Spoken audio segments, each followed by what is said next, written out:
خطبہ حضرات کو جو ریٹن میں آتے ہیں نا موضوعات حکومتوں کی طرف سے، سعودیہ میں، یو اے ای میں، وہ اپنی مرضی سے بیچارے کچھ نہیں کہہ سکتے.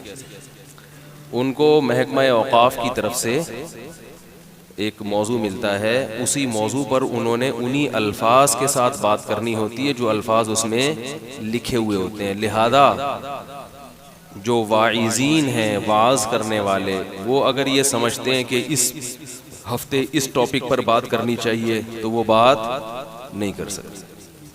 وہ سمجھ رہے ہیں کہ یہ گناہ ہو رہا ہے معاشرے میں، اس پہ روکنا چاہیے، وہ روک بولو بھائی نہیں سکتے.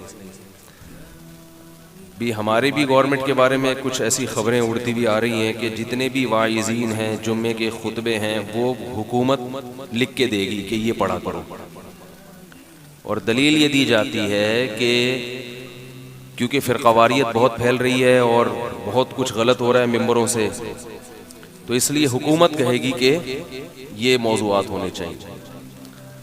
یہ غلط ہے. اگر آپ نے علماء کو پابند کر لیا کہ یہ ٹاپک ہے تو اصلاح معاشرے کا کام ختم ہو جائے گا. یہ بات درست ہے کہ تخریب کا کام بھی ختم ہو جائے گا، کیونکہ ممبر سے جیسے اصلاح ہو رہی ہے تخریب بھی ہو رہی ہے. تو اصلاح کے چکر میں یعنی تخریب کو ختم کرنے کا وہ طریقہ اختیار کرنا کہ سلے سے اہل حق کے زمانے بھی بند ہو جائیں، یہ طریقہ کبھی بھی مفید نہیں ہوتا. یہ بالکل ایسے ہے جیسے 2 نمبر ڈاکٹر بہت ہیں تو آپ نے 1 نمبر پہ بھی پابندی لگا دی. اب آپ نے ڈاکٹر کو بتایا کہ فلاں مریض جب آئے گا تو اس کو یہ دوا لکھ کے دینا ہے اور فلاں پیشنٹ جب آئے گا تو اس کو یہ والا ٹیکا لگانا. ڈاکٹر مانے گا آپ کی بات؟ وہ کہے گا پڑھا لکھا میں ہوں یا تم ہو؟ کیا خیال ہے بھائی؟ پڑھا لکھا میں ہوں تو اس کا میں اپنی مرضی سے علاج کروں گا، میں بتاؤں گا کہ کس مریض کو کیا چاہیے، یہ حکومت نہیں بتائے گی. تو کیونکہ ڈاکٹر کا جو فزیشین ہوتا ہے اس کا کام ہی یہی ہے کہ وہ ہر کیس کا الگ اسٹڈی کرتا ہے. کوئی لگی بندی کتاب نہیں ہے کہ جو پیٹ کا مریض ہے اس کو یہ دینی ہے، جو نزلے کا مریض ہے اس کو یہ دینی ہے، جو کینسر کا مریض ہے اس کو، یہ کوئی لگا بندہ قانون نہیں ہے. ڈاکٹر کا مطلب ہی یہ ہوتا ہے کہ وہ تجویز کرے کہ یہ والا پیشنٹ کون سی دوا کا تحمل رکھتا ہے، کون سی میڈیسن ہے جو برداشت کر پائے گا، کون سی برداشت نہیں کر پائے گا. اس کے جو سر میں درد ہے تو اس کو پین کلر کی ضرورت ہے یا کوئی اور مسئلے کی وجہ سے سر میں درد ہو رہا ہے. اس کو جو زکام ہے تو اس کی ریزن کیا ہے. تو جیسے ڈاکٹر کے شعبے میں اگر حکومت زبردستی ٹانگ اڑائے تو ڈاکٹری کے شعبے کی ایسی کی تیسی ہو جائے گی.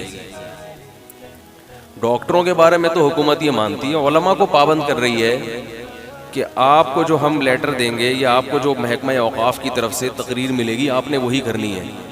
اس سے علماء کی جو تقریریں ہیں وہ واعظ کم، نصیحت کم اور خبرنامہ زیادہ بن جائے گی. جیسے کہ عرب کنٹریز میں، سب کی بات نہیں کر رہا، اکثر علماء کی میں نے بھی وہاں تقریریں سنی ہیں، وہ تقریریں کم لگ رہی ہوتی ہیں اور خبرنامے کا یعنی اسٹائل خبرنامے والا ہوتا ہے کہ جیسے وہ نیوز چینل میں نیوز والا پڑھ کے سنا رہا ہوتا ہے نا، ایسے وہ بھی حکومت کی طرف سے پڑھ کے سنا رہے ہوتے ہیں. تو یہ واعظ کا انداز نہیں ہے. اصلاح معاشرہ اس طرح سے نہیں ہوتا.